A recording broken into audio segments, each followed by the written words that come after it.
एक बड़ा सा आलीशान पुराना घर था। उस घर में नलिनी अपने पति, एक बेटे और एक बेटी के साथ रहती थी।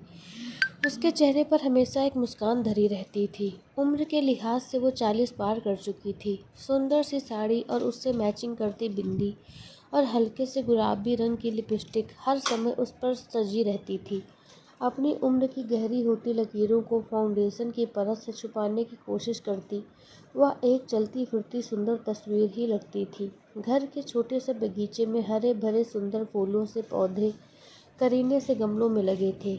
मेन दरवाजे से अंदर घुसते ही गणेश भगवान की एक सुंदर सी बड़ी सी मूर्ति स्थापित थी और मोगरा अगरबत्ती की खुशबू का झोंका एकाएक सांसों को महकाने लगता।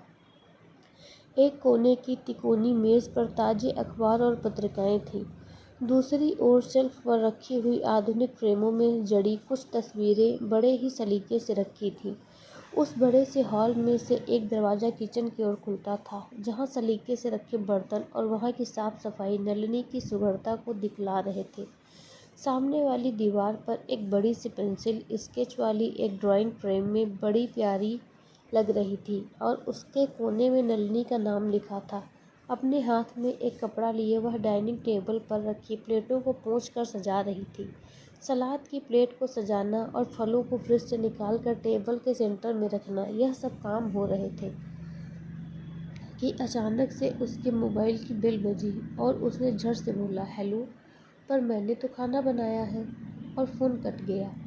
फिर उसके चेहरे पर थोड़े मायूसी से बादल आ गए, पर दूसरे ही पल वह सहज हो गई, क्योंकि बच्चों के स्कूल से वापस आने का समय था। इसी दिनचर्या में से समय निकाल कर नलिनी बाहर भी जाती, बच्चों की किताबें लेने, अपनी पति की पसंद की सब्जियां लेने, घर को घर बनाए रखने का सामान लेने। स्कूल से लौटते वक्त अपने बच्चों को दोनों बाहों में भर लेती और बच्चों के साथ पति का इंतजार करने लगती।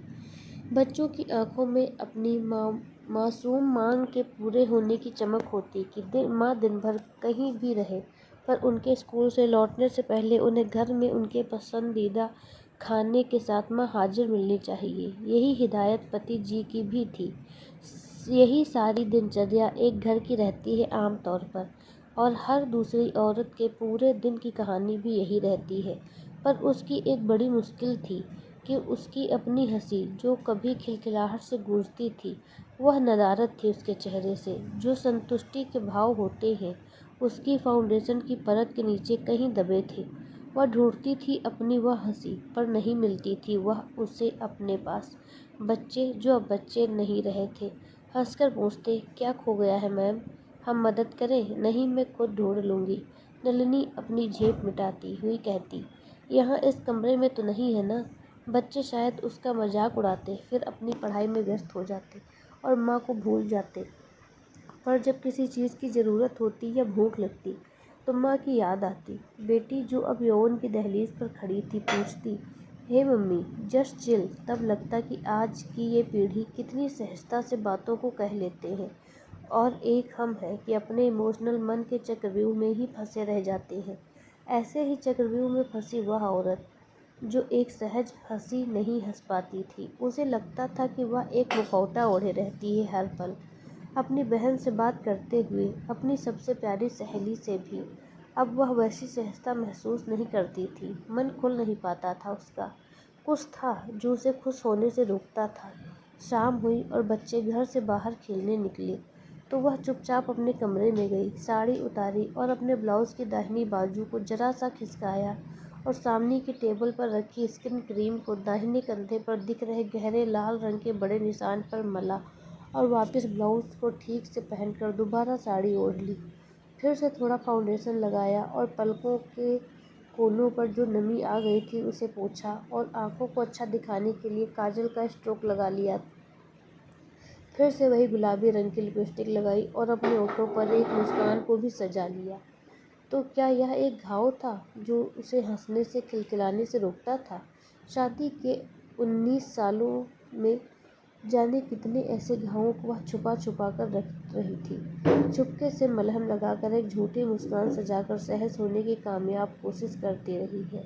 शरीर के घाव वह स्किन क्रीम लगाकर भर लेती थी, पर उसकी आत्मा पर जो जख्म थे उनके लिए कोई दवा नहीं थी।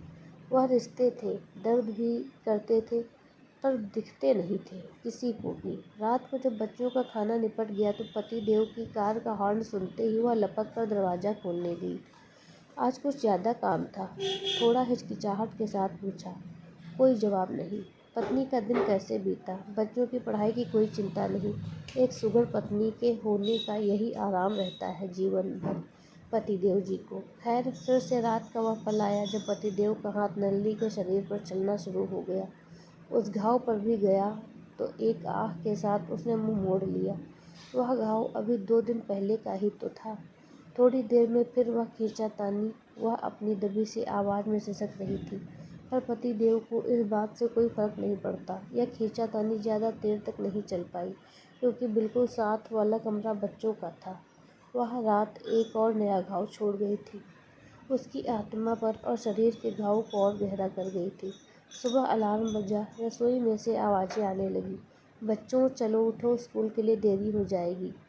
आप भी उठिए, चाय बन गई है। और नलिनी एक सुंदर सी साड़ी पहने दूल्हे लंबे बालों को समेटती चाय का कप लिए बेडरूम की तरफ चली गई। आपको यह कहानी कैसी लगी हमें कमेंट करके ज़रूर बताएं। अगर पसंद आई है तो लाइक शेयर सब्सक्राइब ज़रूर करें। मिलते हैं अपनी अगली कहानी में, तब तक के लिए धन्यवाद।